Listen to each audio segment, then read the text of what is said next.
Ai vậy? Đi phong mỏ đi phong mỏ đi cái đấy mà sao đó phong mỏ cái đó cái ấy là phong phong cái này đi đó đó đó cái cái cái cái cái cái cái cái cái cái cái cái phong mẹ cái đó cái cái này cái ta hại rồi cái tới hệ đấy coi như tập đấy không toàn là cái đó cái đó cái đó cái đó cái phải cái đó coi như rồi cái đó cái đó cái đó coi cái cái này cái đó cái đó cái đó cái đó cái đó cái đó mấy cái bắt đầu cái cái này rồi cái đi cái đôi giờ đây giờ này nó phải làm em phải lo mấy đặt cái nó phải lo được cái này cái này chứ không phải cái này vậy chứ không phải cái này thì nó làm ta cái này nó ra từ từ bây giờ nó tên con giờ tức là giờ tức là đi cái đó giờ mình có tới rồi cô đi cái đồ cái đồ cái bé cái đồ cái đồ cái đồ gì cái đồ cái đồ cái đồ gì này cái đồ gì cái đồ iya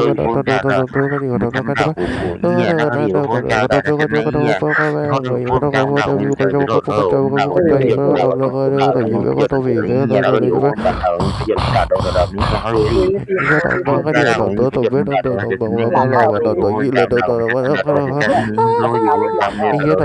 gì vậy nó phải bố mẹ con phô con nó phải yêu con phò nó là con bây giờ cho nó đâu vậy ôi ôi bên này mong bay hết cái nó mà bay bay nó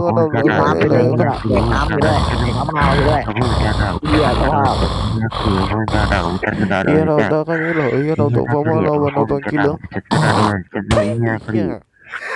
không thì được rồi thông ta cái là mới nắng đầu của đội tôi với đội mà cái đội cái đội thông ta cái đội thông ta cái đội cái đội cái lo cái phong cái đội cái tôi phải đi trong cái đó nó cái đi tôi được và nó có những cái vấn đề có số lên cho cái đội cái đội cái đội cái đội thông ta cái đội của tôi với được với cái đội cái đội lấy ra giờ chúng ta cứ khỏe cứ khỏe đến đây đó quay như tập tôi tập tôi tập tôi tập tôi tập tôi tập tôi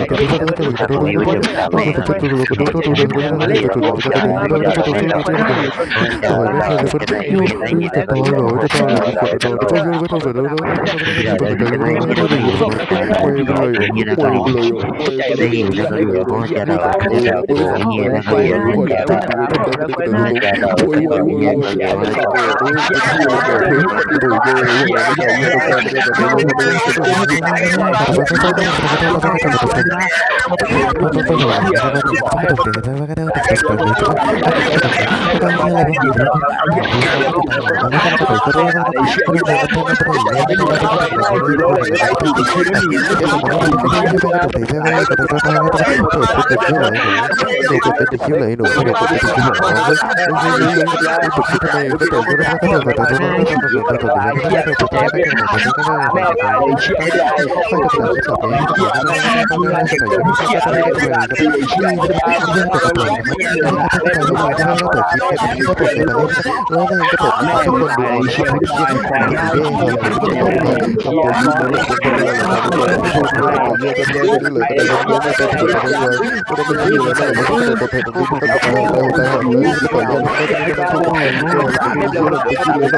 Hãy subscribe cho kênh Ghiền Mì Gõ để không bỏ lỡ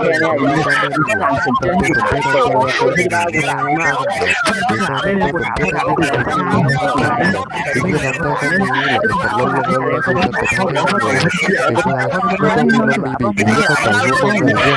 hấp dẫn ให้ไม่ได้ทำเลยไอ้เหี้ยกระจายได้เป็ดเป็ดไอ้สัตว์ไอ้เหี้ยมันนั่งได้ไม่อยู่สัตว์ไอ้ข้างล่างไม่ได้ไอ้เหี้ยกูทำไม่ได้ไอ้สัตว์ไอ้เหี้ยกูทำไม่ได้แต่ถ้าเกิดกูกำลังดังไอ้ใครแบบไอ้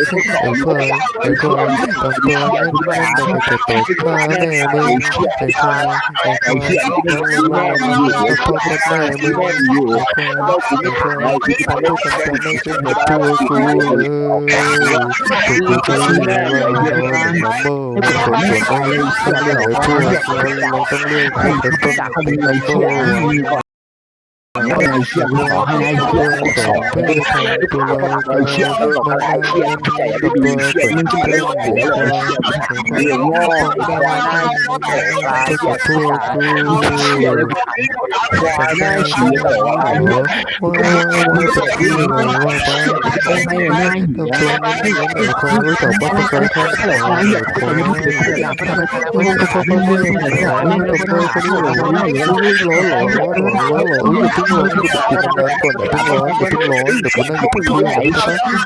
แค่ทำได้ก็นี่เหรอก็ เสียงพวกมึงไปไหนเชี่ยถามมึงควายหน้าหีก็ไอ้เหี้ยกับพูดจะไปพูดถึงหลานไม่เลิกก็เดือดด่าพูดเป็นอะไรคนหน้าหีก็พูดเหี้ยเพื่อนเราที่ทำเราเนี่ยคนหลานไม่เลิกพูดด่าเป็นอะไรคนหน้าหีก็อะไรก็ยังไม่มีเลิกที่มาเล่นหัวเหี้ยก็จะมาพูดถึงหลานมึงจะไปหายหาแม่เหรอคนถามที่ไอ้คนก็ด่าพ่อแล้วคนถามพ่อทำเป็นอะไรคนหน้าหีตลอดอะไรเหี้ยก็เลยไม่มีเลิกมาเล่นหัวเหี้ยก็จะมึงจะมาเล่นหัวเชี่ยกับพูดจะให้มันมีก่อนไอ้เชี่ยก็จะมาพูดถึงหลานไม่เลิกพูดด่าพ่อทำเป็นอะไรหาไม่เลิกก็ถามพ่อแล้วคนหน้าหีก็หลอกอะไรเหี้ยก็ด่าพ่อเลยควายหน้าหีกูด่าแม่ด่าอะไรเหี้ยก็จะมาพูดถึงพ่อเลยเหี้ยมึงเป็นอะไรแม่เฮ้ยด่าพ่อแล้วควายหน้าหีเฮ้ยพ่อเนี่ยไหลรอบเลยเหี้ยเหี้ยเรามาพูดถึงไม่เป็นด่าพ่อแล้วควายหน้าหีก็หลอกอะไรเหี้ยก็ไหลด่าก็หลอกอะไรเหี้ยก็เลยเหี้ยเราบอกให้นะถ้ามึงจะเล่นกับกูก็การทำเหี้ยมึงก็พูดอะไรด้วยเหี้ยบ้ามึงพูดอะไรด้วยควายหน้าหีต่อมึงไม่มีปัญหาซื้ออะไรเหี้ยมึงบอกให้เราหน้าหีก็หลอกอะไรเหี้ยไม่ต้องพูดเลยตัวเป็นไม่ได้ก็ด่าไม่ได้ก็ด่าหมดก่อนหน้าหีตลอดอะไรเหี้ยแต่ยังไม่แก้ก็ด่าไม่แล้วก็หน้าหีตลอดอะไรหน้าหีด่าก็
อะไรอย่าก็มาพูดถึงไม่เป็นคนหน้าหีก็หลอกอะไรอย่าใจไม่เหลือก็ถามว่าไม่เป็นคนหน้าหีก็หลอกอะไรก็หลอกอะไรใจยังไม่เหลือมาเล่นอย่าต้องทำไม่เป็นผู้ด่าไม่เป็นคนหน้าหีก็หลอกอะไรอย่าไม่เป็นไม่เป็นด่าพ่อเราอะไรก็ได้หีก็หลอกอะไรอย่าก็เป็นที่ด่าพ่อเราแต่ไม่พูดด่าคนที่ด่าพ่อแล้วคนหน้าหีก็เป็นเรื่องด่าไม่เยอะมากพ่อที่คุณด่าพ่อไม่ต้องให้พ่อเราอะไรคนด่าแล้วคนด่าพ่อแล้วคนหน้าหีก็หลอกอะไรอย่าไม่กูหาไม่แล้วกูถามจริงไอ้เหี้ยมึงจะถามแม่เป็นอะไรควายกูถามมึงไอ้เหี้ยตลกอะไรเหี้ยมึงจะไม่เป็นโลเล่นได้ดีเหี้ยไม่เหมือนคนอื่นไอ้เหี้ยก็จะมาคนอื่นเล่นโลเล่นได้ดีเลยไอ้เหี้ยก็จะมาคนอื่นไม่เป็นคนอื่นเล่นแล้วควายได้กูถามจริงไอ้เหี้ยตลกอะไรเหี้ยจะไม่ได้กูถามคนเราอะไรควายได้ดีก็แล้วล่ะเฮ้ยมึงเป็นเหี้ยกันเอาลูกอะไรบ้างกูถามจริงไอ้เหี้ยไม่ถามพ่อเลยกูถามไม่เป็นกูถามพ่อเลยควายได้เหี้ยถามไม่เป็นกูถามพ่อเลยกูถามเหี้ยพวกมึงเป็นอะไรแล้วกูถามจริงไอ้เหี้